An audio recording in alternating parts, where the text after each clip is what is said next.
जब हमारे नबी के दादा का इंतकाल हुआ तो उनके आखिरी अल्फाज क्या थे और फिर नन्हे मोहम्मद की परवरिश किसने की, चलिए जानते। कुरैश के सरदार, काबा की चाबी के अमीन, सब कबीलों में इज्जत रखने वाले बुजुर्ग हजरत अब्दुल मुत्तलिब बिस्तरे मर्ज पर थे। बड़े बड़े सरदार उनकी चारपाई के पास बैठे थे। उनकी सफेद दाढ़ी सीने पर फैली थी और आंखों में अब भी नूर चमक रहा था, मगर सब जानते थे कि वो साया अब उठने वाला है। लेकिन उनकी निगाहों के सामने बार बार एक नन्हा बच्चा घूम रहा था, वही जो उनके दिल का चैन और सुकून था, वही बच्चा जिनके वालिद को उनकी पैदाइश से पहले ही मिट्टी के सुपुर्द कर दिया गया था और जिनकी वालिदा बीवी आमना भी मदीना के सफर में 2 साल पहले इस दुनिया से रुखसत हो चुकी थी। नन्हे मोहम्मद सल्लल्लाहु अलैहि वसल्लम जो अभी सिर्फ 8 बरस के थे, मगर उनकी पेशानी से एक अजीब सी रोशनी झलकती थी। हजरत अब्दुल मुत्तलिब ने अपने पोते मोहम्मद सल्लल्लाहु अलैहि वसल्लम को अपने पास बुलाया, उनके सर पर प्यार से हाथ फेरा और बहुत प्यार से सीने से लगाया और धीमी आवाज में कहा,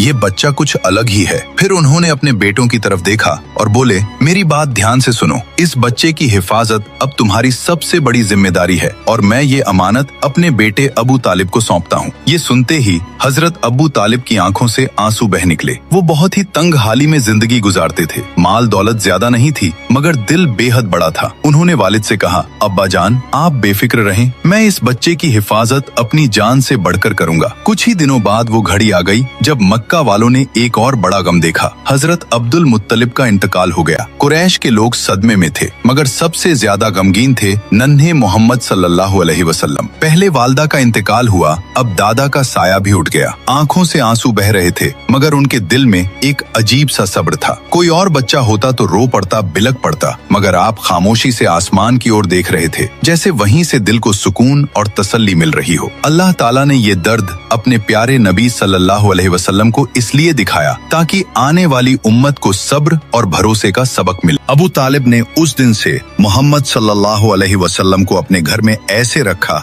जैसे औलादों का ताज हो। घर छोटा था, खाने में अक्सर कमी रहती थी, मगर जब भी मोहम्मद सल्लल्लाहु अलैहि वसल्लम साथ बैठते बरकत उतर आती। एक वाकया बहुत मशहूर है। एक दिन घर में बस थोड़ा सा खाना बना था, इतना कि 2-3 लोग ही खा सकते थे। बीवी ने कहा, आज तो बच्चे भूखे रह जाएंगे, मगर अबू तालिब ने नन्हे मोहम्मद सल्लल्लाहु अलैहि वसल्लम को पास बैठाया और कहा, बेटा तुम भी हमारे साथ खाओ। जैसे ही आपने बिस्मिल्लाह पढ़कर खाना शुरू किया, वो थोड़ी सी नेमत बढ़ती चली गई। सारे बच्चों ने खा लिया, घर वालों का भी पेट पूरा भर गया, लेकिन फिर भी थाली में खाना बाकी था। ये है मेरे नबी की बरकत, जहाँ थोड़े से खाने में पूरे घर का पेट भर गया। सुभान अल्लाह। जो लोग नबी पाक से सच्ची मोहब्बत करते हैं, कमेंट में सुभान अल्लाह जरूर लिखें और अगले पार्ट के लिए सब्सक्राइब जरूर करें।